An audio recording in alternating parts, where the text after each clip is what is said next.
When Whitney Houston walked into the White House that October night in 1994, her hands were shaking, and it wasn't from excitement. Standing in the most powerful building in America, she was about to perform for a man who had spent 27 years in prison for fighting apartheid, and she knew that every note she sang could either heal a nation or become a symbol of everything that was still broken about race in America. If you've ever felt the weight of representing something bigger than yourself, you'll understand what Whitney was going through. Make sure to subscribe and hit that notification bell because this story will show you how one night changed not just Whitney's career, but the course of history itself. The invitation had arrived 2 weeks earlier at Whitney's Beverly Hills home. Her assistant and closest friend, Robin Crawford, brought it to her while she was having her morning coffee, still in her silk pajamas, looking through fan mail from around the world. "Whitney, you need to see this," Robin said, her voice carrying an unusual weight. The white envelope bore the official seal of the White House.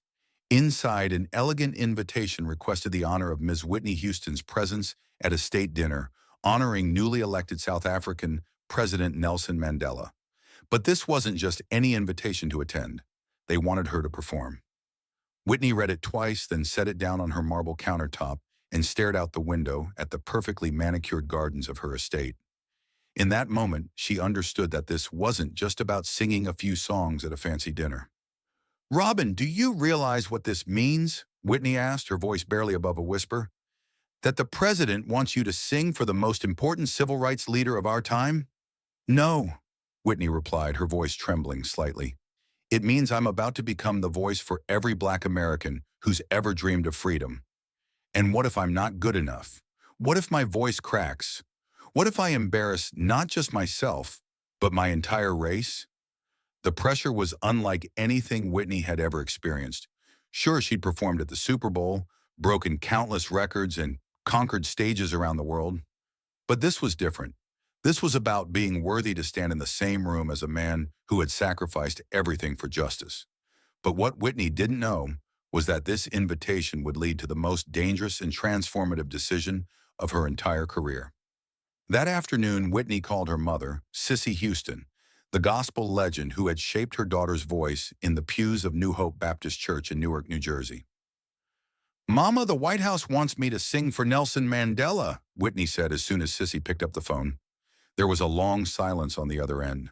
Finally, Sissy spoke, her voice heavy with the weight of history.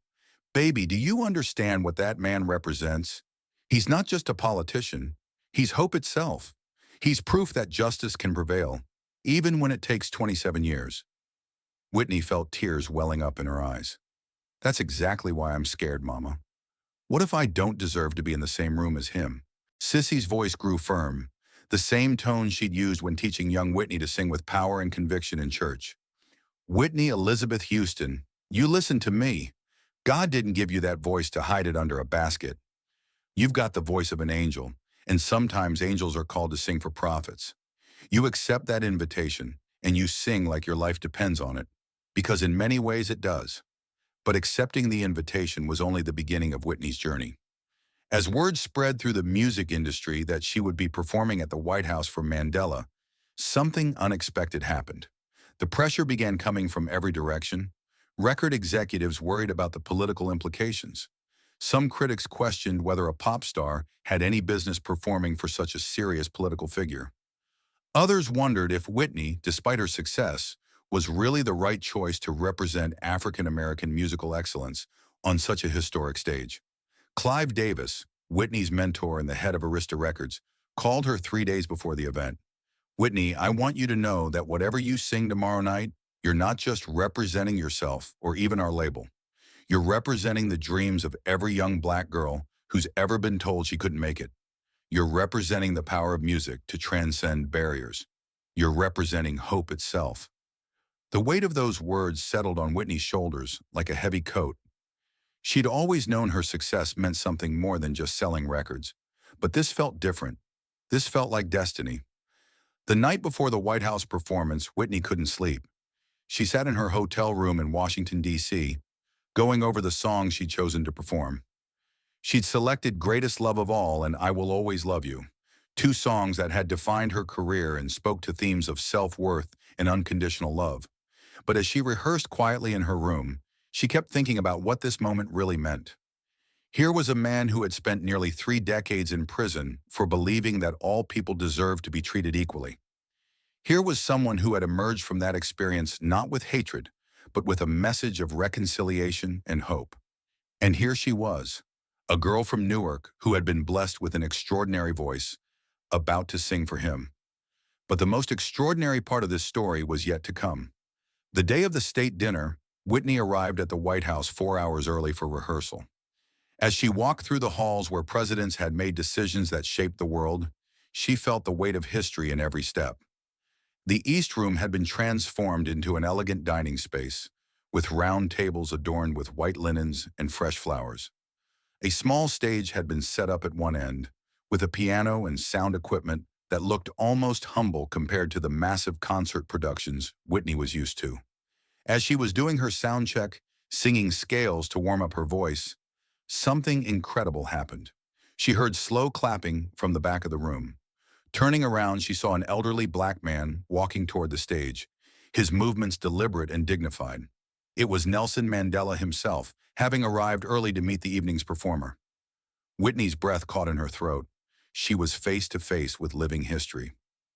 "Ms. Houston," Mandela said, his voice carrying the gentle authority of someone who had seen both the worst and best of humanity.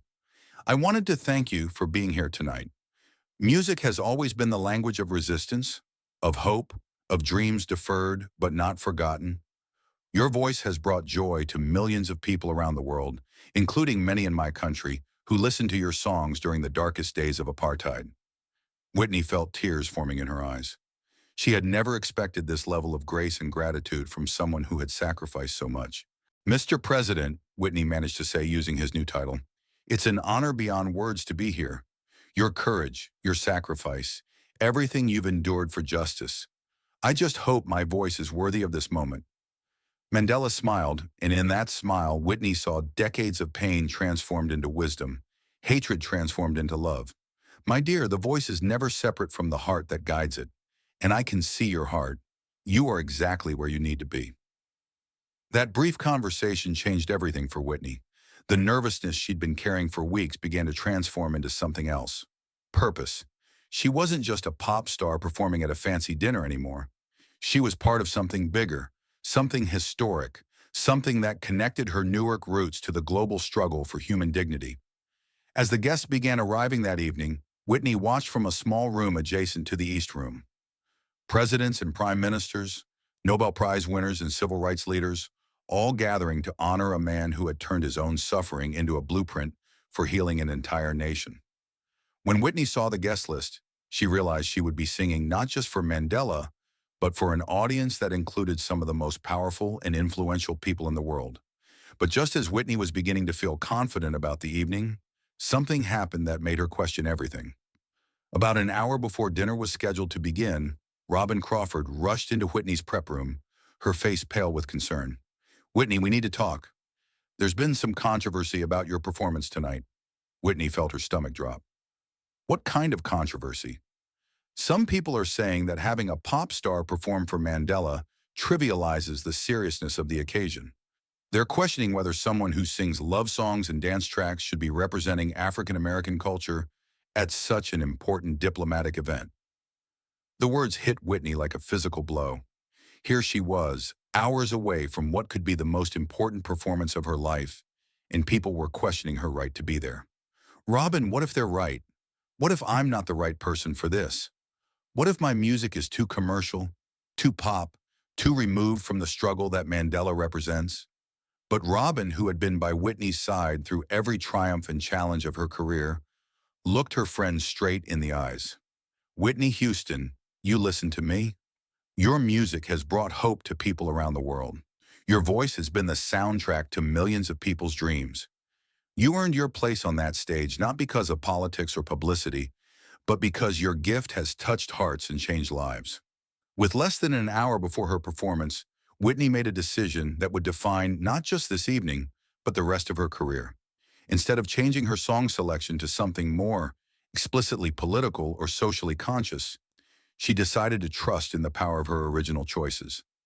Greatest Love of All wasn't just a pop song about self-esteem. It was an anthem about believing in yourself despite what the world tells you. I Will Always Love You wasn't just a romantic ballad. It was a declaration of unconditional love that transcended boundaries of race, politics, and circumstance. As dinner concluded and the moment for Whitney's performance arrived, President Clinton stood to introduce her. Ladies and gentlemen, we are honored tonight to have with us one of America's greatest musical treasures. Her voice has brought joy to millions around the world. And tonight, she brings that gift to honor a man whose own voice has called the world to justice. Please welcome Whitney Houston. Whitney walked onto that small stage in the East Room of the White House, wearing an elegant white off-the-shoulder gown that seemed to glow under the soft lighting. She looked out at the audience and saw faces that represented decades of struggle, triumph, and hope. And there, at the head table, sat Nelson Mandela, his eyes focused intently on her, as if he understood that this moment was about more than entertainment. As the opening notes of Greatest Love of All began to play, Whitney closed her eyes for just a moment and thought about her journey. From the church pews in Newark, where her mother first taught her to sing with conviction, to the recording studios where she'd crafted hit after hit to this moment, standing in the most powerful building in America, about to sing for one of history's greatest heroes. When she opened her mouth to sing, something magical happened. Her voice, always powerful, seemed to carry extra weight that night. When she sang Learning to Love Yourself, It Is the Greatest Love of All, the words took on new meaning. She wasn't just singing about personal self-esteem. She was singing about the love it takes to believe in justice, even when justice seems impossible. She was singing about the love it takes to forgive your enemies. She was singing about the love it takes to transform a nation. As Whitney reached the climactic high notes of the song, something unprecedented happened in that formal East Room. People began to weep. Not just ordinary guests, but world leaders, diplomats, people who were used to maintaining composed facades in public. The power in Whitney's voice was stripping away pretense and touching something deeper, something universal about the human experience of struggle and hope. But it was when she began I Will Always Love You that the real magic happened. As her voice soared through the familiar melody, Whitney made eye contact with Mandela, and in that moment, she understood that she wasn't singing to him.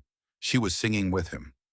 Her voice became the expression of everything he had endured, everything he had hoped for, everything he had achieved through decades of suffering and faith. When Mandela later described that evening, he said that Whitney's performance reminded him why he had never given up hope during his years in prison. Music, he said, is the language of the soul. And that night, Ms. Houston's soul spoke directly to mine about the power of love to overcome hatred, the power of hope to overcome despair. As Whitney finished her final note, the room erupted in applause that lasted for nearly 5 minutes. But more than the applause, it was what happened next that would change Whitney's life forever. Mandela stood from his seat and walked to the stage, his movement causing the entire room to fall silent. When he reached Whitney, he took her hands in his and said quietly, but loud enough for the microphone to pick up, "Thank you for giving voice to the dreams of freedom. Your gift belongs not just to America, but to the world." In that moment, Whitney understood that her career had just taken a turn she never could have anticipated. 3 weeks later, she received another call, this time not from the White House, but from Mandela's office in South Africa. They wanted her to come to South Africa, to be the first major American entertainer to perform in the newly free nation, to help celebrate the end of apartheid with her voice. The decision to go to South Africa was not an easy one. Her record label worried about the political implications. Her security team worried about safety. Her family worried about her being so far from home in a country still dealing with the aftermath of decades of racial oppression. But Whitney had learned something that night at the White House about her responsibility as an artist, about the power of her voice to do more than just entertain. In November 1994, just 1 month after the White House performance, Whitney Houston landed in Johannesburg, becoming the first major international pop star to perform in post-apartheid South Africa. What she found there changed her understanding of music's power forever. The concerts, held in 3 different cities, drew more than 200,000 people combined. But these weren't just concerts. They were celebrations of freedom, unity events where Black and white South Africans sang along together to songs that had become anthems of hope. At the first concert in Johannesburg, something extraordinary happened during Greatest Love of All. As Whitney sang, the entire crowd of 70,000 people began singing along, but they weren't singing in English. They had translated the song into multiple African languages, turning Whitney's American pop song into a multilingual anthem of liberation. When Whitney heard tens of thousands of voices singing her song in languages she didn't understand, but in harmonies she felt in her soul, she broke down crying right there on stage. After the concert, Mandela visited Whitney backstage. "What you have given us," he told her, "goes beyond entertainment. You have given us a voice for our joy, a soundtrack for our freedom. But more importantly, you have shown the world that an American artist can use her platform not just for personal success, but for global healing." That conversation planted a seed in Whitney's mind that would grow into her lifelong commitment to humanitarian work. The success of the South Africa concerts led to something even more significant. Whitney established the Whitney Houston Children's Foundation, dedicating it specifically to helping disadvantaged children around the world gain access to education and healthcare. The foundation's first major project was building schools in rural South Africa, funded entirely by the proceeds from her freedom concerts. But perhaps the most important legacy of Whitney's South Africa experience was how it changed her approach to music itself. From that point forward, she began selecting songs not just for their commercial potential, but for their ability to inspire and heal. Her 1996 album, I'm Your Baby Tonight, featured several songs with social justice themes, and she began incorporating more gospel elements into her performances, connecting her pop stardom back to her church roots. Years later, when music historians look back at Whitney Houston's career, many point to that October night at the White House as the moment she transformed from a pop star into a global ambassador for the power of music to change hearts and minds. The little girl from Newark who had learned to sing in her mother's church had become a voice for freedom itself. Today, there's a recording of Whitney's White House performance in the Nelson Mandela Foundation archives in South Africa. It's played for school children learning about the power of art to support social justice. When young singers visit the foundation and ask how they can use their voices to make a difference, they're shown that video of Whitney Houston standing on a small stage in the East Room, singing with all her heart for a man who had sacrificed everything for justice. Whitney Houston's performance for Nelson Mandela at the White House wasn't just a concert. It was a moment when an artist realized that her gift came with a responsibility to use it for something greater than herself. It was the night the voice became the voice of freedom, and in doing so showed all of us that sometimes the most powerful thing you can do is simply sing with all your heart for what you believe in. The hands that had been shaking when Whitney walked into the White House that October evening had been steady as stone when she sang her final note. She had discovered that night that when you sing for something bigger than yourself, fear transforms into purpose, nervousness becomes power, and a voice becomes a force for change that can resonate around the world for generations. If this incredible story of music's power to transcend barriers and heal nations moved you, make sure to subscribe and hit that thumbs up button. Share this video with someone who needs to hear about the responsibility that comes with having a gift. Have you ever felt called to use your talents for something greater than yourself? Let us know in the comments, and don't forget to ring that notification bell for more amazing true stories about the heart behind music's greatest legends. 29 years have passed since that transformative evening, and Whitney Houston's legacy continues to ripple through time in ways she never could have imagined. Every time a young artist chooses to use their platform for social justice, every time a musician travels to distant lands to heal wounds through song, every time someone transforms their fear into purpose, they're walking the path that Whitney Houston carved that October night in 1994. Her voice may have been silenced too soon in 2012, but the echo of her courage continues to inspire. The children who attend the schools built with proceeds from her South Africa concerts are now adults, many of them teachers, doctors, and leaders in their communities. Some of them name their own children Whitney, not after the pop star, but after the woman who proved that when you have a gift, you have a responsibility to share it with the world. In Newark, New Jersey, at the New Hope Baptist Church where young Whitney first learned to sing, there's now a plaque that reads, "Whitney Houston learned to find her voice here, then gave that voice to the world." But perhaps the most powerful testament to that White House evening lives in the countless moments when ordinary people choose to do extraordinary things. Remembering that sometimes the most important song you'll ever sing is the one that scares you the most, the one that asks you to be bigger than yourself, the one that reminds us all that true greatness isn't measured by chart positions or awards, but by how many hearts you touch and how many lives you change along the way.